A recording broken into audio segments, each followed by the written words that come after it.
intro again? Yep. Hey everybody, it's me, Duhad. We're reading Volume 2 of Friendsim, of Aesthetics, Crimson and Otherwise. I'm Duhad. This is Belil. Hi. That's Nani. Hi! And Bean. Hello. So let's just dive right in, shall we? You stumble through the streets of a strange alien world. Ever since you crash-landed on this hostile planet, you have been desperate. Desperate for information, provisions, and possibly for a bit of medical attention. Along the way, you've had some laughs, embarrassing mess-ups, and maybe even an encounter with alien meat products. You don't really want to get into it. What you do want to get into is friendship. An entire planet of endless friend opportunities awaits you. Honestly, at this point, you'd make friends with one of these weird purple bushes. You're not picky.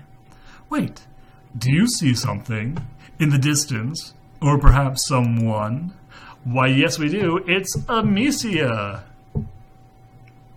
Lo, what light through yonder when... Sorry, actually I should also quickly say I'm going to be MC for the reader for this one, and Belil, you're going to be playing Amisia. Do you want to read? Yes, I'm going to read. I was waiting for you to acknowledge. Okay. Lo, what light through yonder weirdly organic architecture breaks. A small figure approaches. Oh my gosh. You're so... So far, you've swallowed quite a few insults in regards to your looks and intelligence level. You aren't really the type to let the shallow opinions of others get you down, but it's been kind of a rough day. You brace yourself. Cute. Oh. She gives you a sweet, sincere smile. I've never seen anything like you. It's giving me all sorts of new ideas. Boy, do you hope some of those ideas are about friendship. Now that you've got a taste of it, you are hungry for more.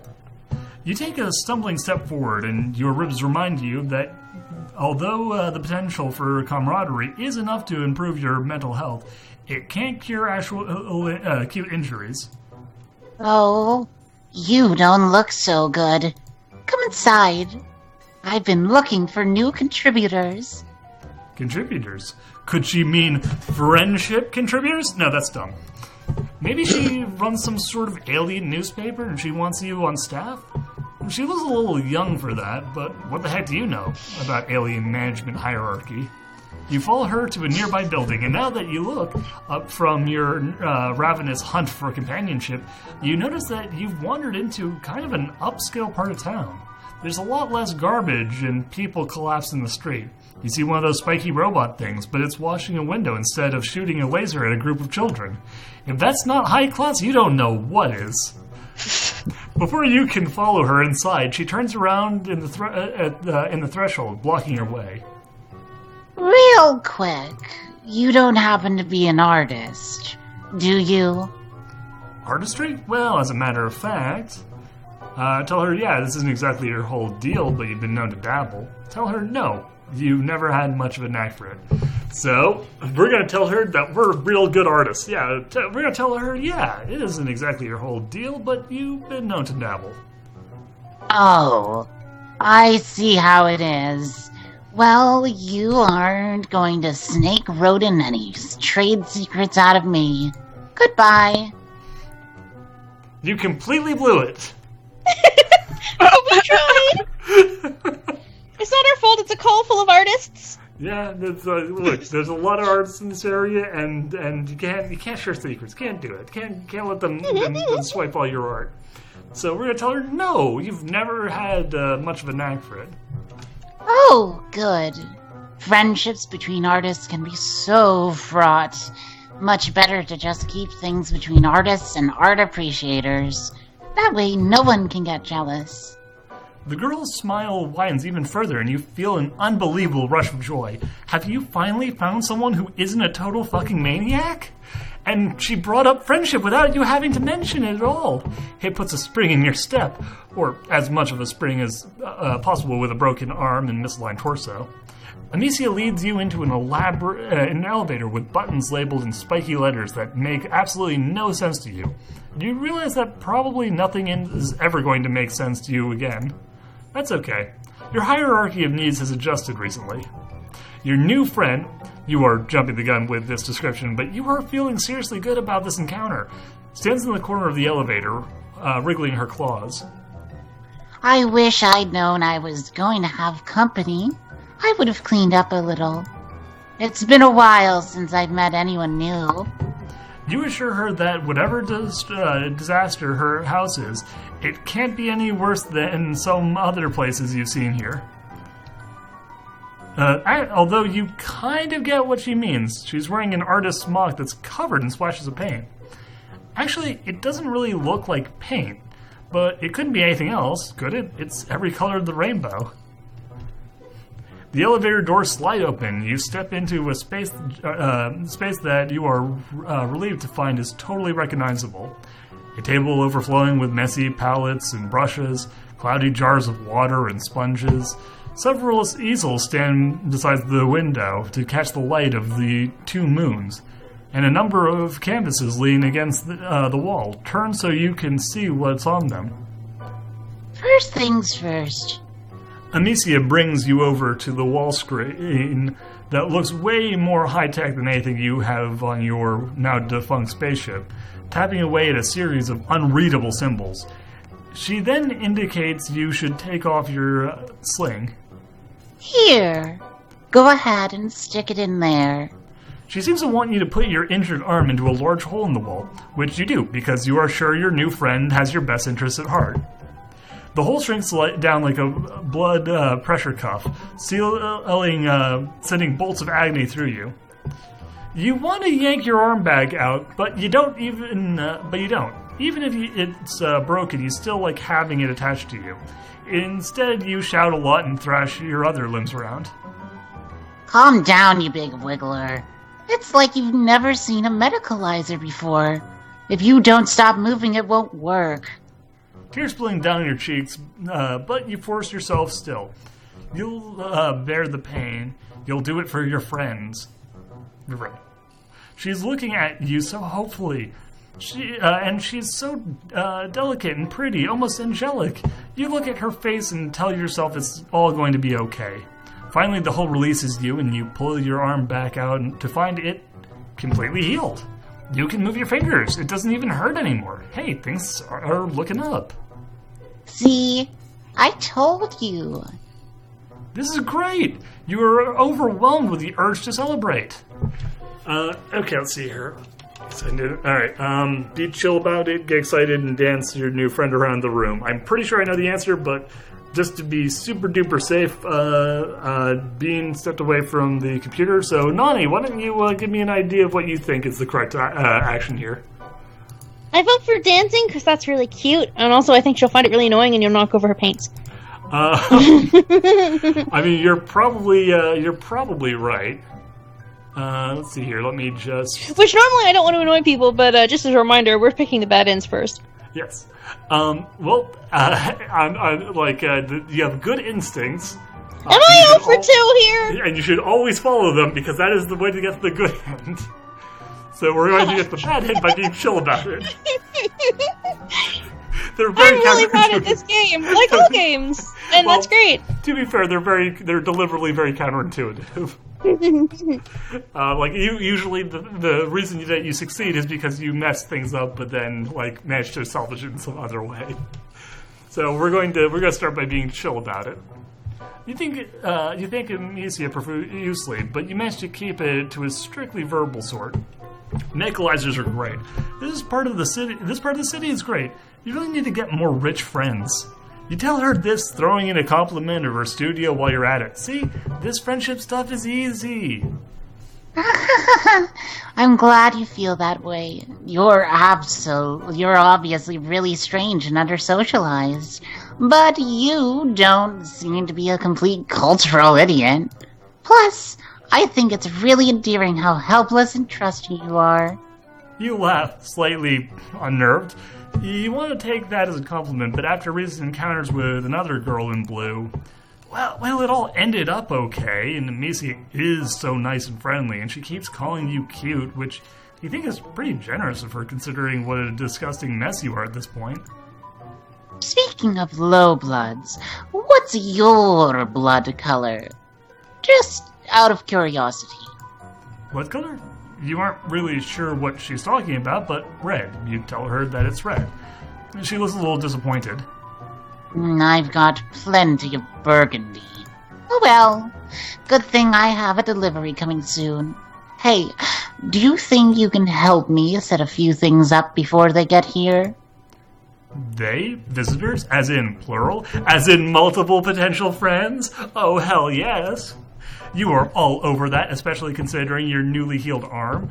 You are anxious to display all the simple motor functions you can perform. Amisia gives you another radiant smile. You live for those smiles. Man, they are just so full of glowing nectar of romance. Perfect. Let's do this. Work always goes faster with two pairs of hands, after all. Yes, absolutely it does. And even if by that she means, she seems to mean her hands are pointing while she tells you where to put things, you're totally fine with that. Your ribs are still kind of killing you, but you swallowed down the pain. You're getting pretty good at that. Too bad you can't stick your whole torso into the medical science fiction hole in the wall. Well, maybe you could, but not right now. Right now, you've got a friend to help. Amisia instructs you to clear all the furniture to the edges of the room and lay down a big purple tarp. Apparently the tarps aren't blue on this planet. Amisia answers her phone and then buzzes open the apartment door. She runs over to the elevator with a squeal of delight. They're here! Sorry, I'm getting so giggly about this. It's just been a while since I've had any new paints. Wait, paints? That's what's coming? Now that you think about it, there's something pretty critical missing from this whole artist's aesthetic she's got going on here. There aren't any paints. No tubes dripping color or pots with their tops left partially unscrewed. There aren't even any pencils. The elevator opens and two trolls come in. They have pretty similar shaped horns and are almost the exact same height. Brothers? Do trolls have brothers? From their uniforms and their douchey swaggering way they walk, you get the idea they're some form of law enforcement. That and the third troll in handcuffs they are dragging between them. Oh, thank you, guys. You always bring me the best materials. They don't say anything. They just bring the third troll to the center of the tarp and force them onto their knees, to a kneeling position. They bow to Amisia and leave the way they came. So, content warning for violence and blood upcoming. Oh, good. It's not quite. It's that's what most things. Hey, you got back just in time. For murder! This doesn't look great. Even before Amisia runs out of the room and comes back with an axe the size of her whole body. You are not loving this. The troll on the tarp trembles and bites back a saw, but they don't seem say anything or try to run. She isn't really going to do what it looks like she is. You can't bring yourself to believe that this cute little alien girl is going to straight up axe murder a dude right in front of you, presumably to finger paint with her blood. You stammer something to this effect. Amisia laughs. Well, I don't use my fingers. I'm not a fucking animal.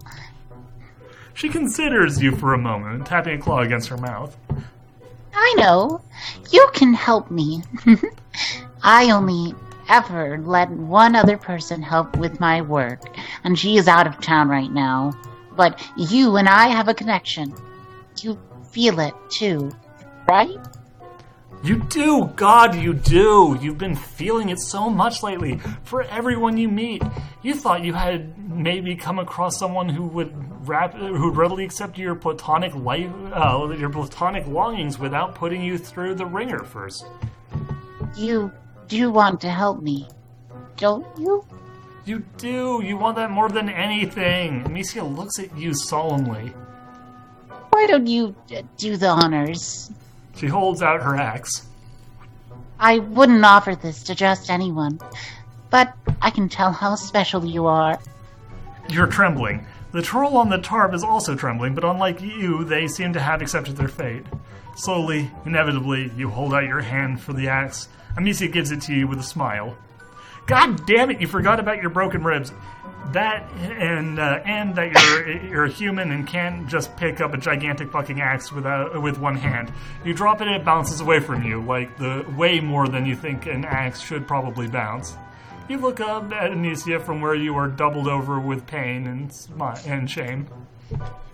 She laughs and scampers over to retrieve the axe once again, swinging it up without any sign of strain. She doesn't even have any visible muscles. What is this girl made out of? How silly of me. You seem so culturally advanced that for a second I forgot about your natural inferiority.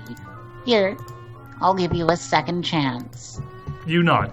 Yes, please. A second chance that does not include committing gruesome murder. Usually I just use chains, but I've got a better idea. Oh God! You get what she wants you to do. You hesitate, and Amisia's smile gets even sweeter. Sweet like poison. Oh, you don't want to help me? The tarp crinkles underneath you as you kneel. You grasp the troll's shoulders and mumble an apology. They continue to say nothing. Amisia is sharpening her axe, which already looks pretty damn sharp. Hold on tight. You try. You really do. The problem is, you try and hold on tight, but at the same time, you try and drag the troll out of the way. Some buried instinct to try and preserve life raising up inside you. You're weak and injured, though, and so all you end up doing is just flopping both of you a little to the side. Instead of coming down on the neck in a clean slice, Amisia's axe glances off the troll's collarbone, mortally wounding them instead of killing them outright. And now that you know why they have not been begging for their life, they don't have a tongue, so they can't beg. But they sure can yell, and thrash, and bleed olive green alien blood all over you and the tarp. God, there is so much blood. This is just spurting everywhere. Jesus Christ, you are such an idiot. Why couldn't you just commit? Now you're covered in a dying alien, and so it's everything else. Amisia, the work table, and most direly the canvas, leaning against the wall. Amisia takes one look at them and lets out a wail of rage. I can't believe this! I let you into my hive, into my life. I was planning to let you into my pusher. I thought you were a refined sophisticate, but now I see you're just a Philistine. A very important note, a pusher is a heart. Just in case anyone was reading into that. A pusher is a what? It's a heart, like a blood pusher. Like they have very literal language. It sounded like a torture device. Okay, yeah, no. In this case, she was basically saying, I was going to let you into my heart. She gives you a shove towards the elevator. Your ribs are screaming, and so is the bleeding troll. You try to babble an explanation. Forget it. I don't want to hear your excuses. Duhad was right. If you want someone killed right, you have to kill them yourselves. You ride the elevator back down, kneeling in a pool of blood and failure. Terrible at murder. Oh no! I mean, it's better to be bad at murder than good at murder. Yeah, honestly, this is one of those things that I'm okay with being bad at. But we can avoid murder altogether if we made the right call and went with Nani's first reaction, which is always. But I was trying to take the bad end, so I still failed. However, I like dancing. Now, get excited and dance your new friend around the room. Yay! You try and resist the urge to celebrate. You fail to resist the urge. You take Amisia by her tiny hands and twirl her around the studio. Or you try to. You forgot about your busted ribs. You sure are doing that a lot. You let go of Amisia and go careening into one of the tables. Thankfully, not the one covered in art supplies. You hit the corner and go down on your already incredibly sore ass. This is what you get for acting like a huge fucking tool in front of your new friend.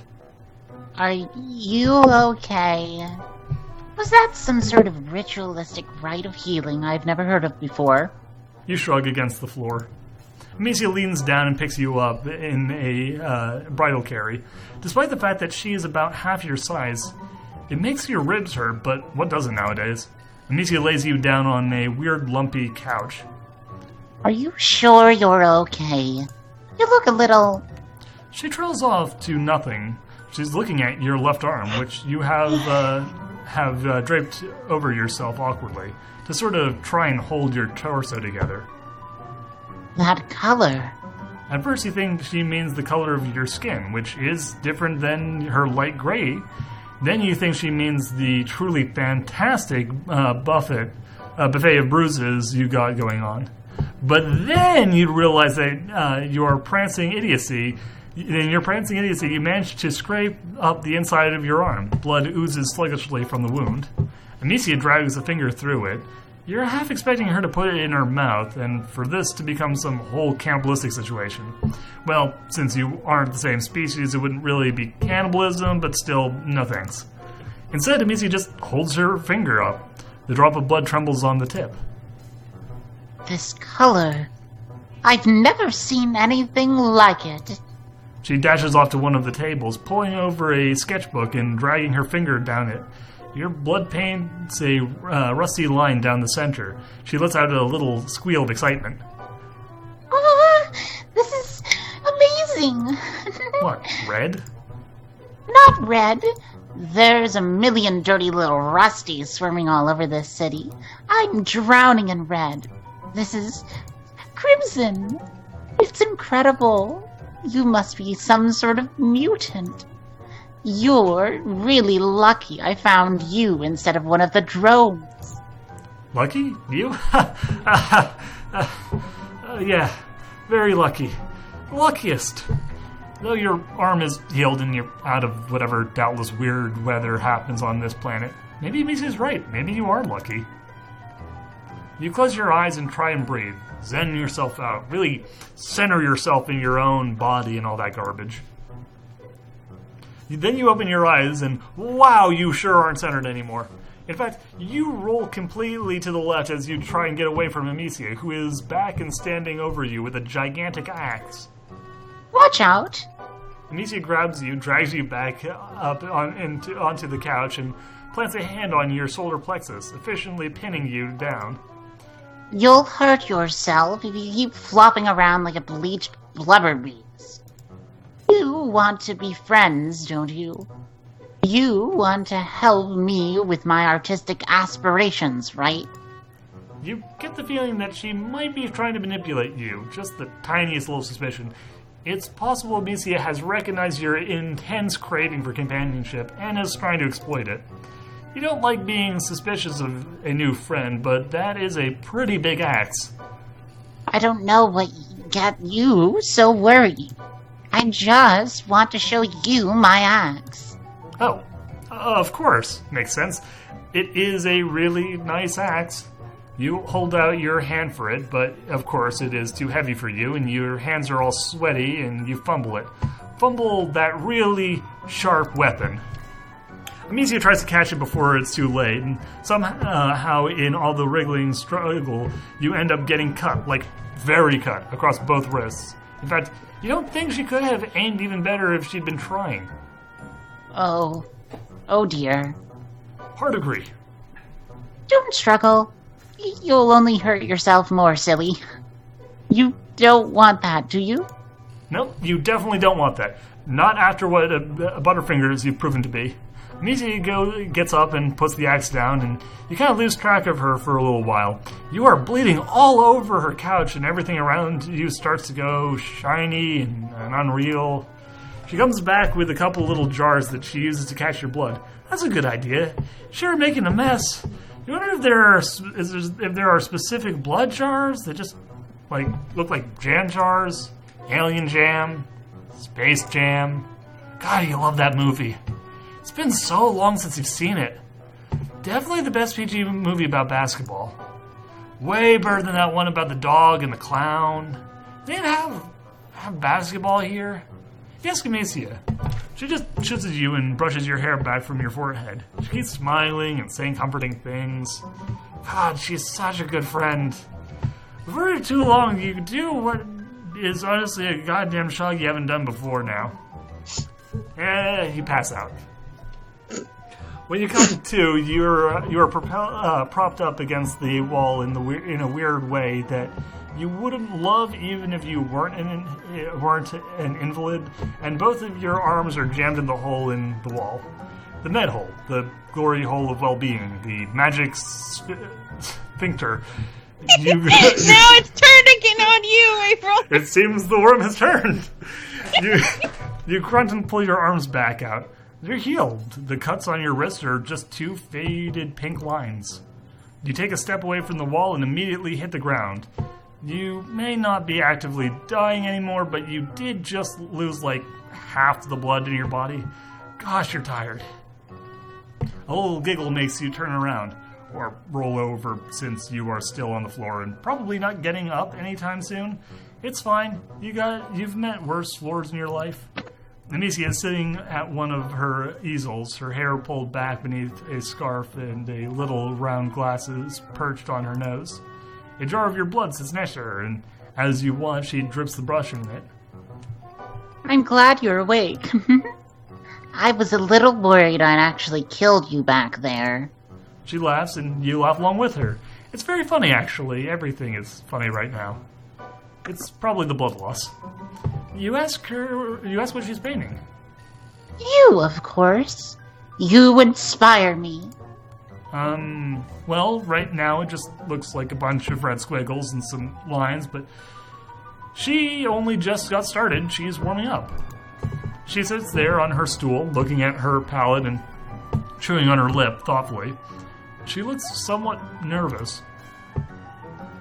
Actually, I want to show you something. Something I have never shown anyone else. She leaps up from her stool and crosses the studio. You roll on your other side to keep her in your line of sight. You really hope she isn't getting another space jam jar. She starts turning around the canvases one by one. They're all blank except for one, which has a little... Wait, no, that's just a shadow. Every single one of them is blank. You aren't sure you understand. You ask her if these are just new canvases that she has not gotten the chance to paint on yet. Amisia sighs. No. I've had them for forever. I'm just... not a real painter. There, I said it. She buries her face in her hands, talking from between her fingers. I'm really good at all the other parts. The materials, the studio, I even make all my own paints. I just can never do the actual sitting down and doing art part. She just looks so despondent. You wish you could do something, but you don't really know that much about art. And you probably can't stand up yet. You tell her that she looks like she's moving in the right direction, at least. You don't even have a studio or any brushes or stuff like that. Of course, you have no aspiration of being a painter, but you leave that part out. That's just it. I feel inspired for the first time ever. I think it has to be your messed up, disgusting mutant blood. There's really no other explanation. She takes a knee beside you, picking up one of your limp hands with hers. They're cold, like she's been pressing them to a glass window in winter. Usually, I just finish off my contributors quickly. I don't have time to deal with a bunch of injured lowbloods moaning around my studio. But I couldn't just use your blood up all at once. You're far too special for that. You gaze at Amisia. A mist has descended over your vision. It isn't the mist of imminent death. I have to keep this precious blood safe. I think you might be my muse. You will never escape! Woo! Did we get the good end? Yes, this is the good end. Questionable. They do But actually so have the other ones been so far. So the way this actually gets explained later, because all the good ends are canonical, is that you do eventually escape and then manage to renegotiate with her about being her friend without being her captive. Yay! And she ends up actually being one of your good long-term friends. Even if she's a bit Also, of an oddball. oh, sorry. Oh, go ahead. No, go ahead. Also, I'm sorry, but Space Jam is not better than Air Bud. No, I can agree with. I don't know. Space Jam's a pretty good movie. Air Bud has a dog. Yeah, Space Jam has furries. Okay, well, this is I think Bugs a good place Bunny to. doesn't do it for me. Who said Bugs Bunny? Lola Rabbit Just exists. gonna wrap this up right now. I hope you guys join us for the next episode of Friendsim, which we're getting into Volume 3. And until then, see you guys next time. Bye, everyone.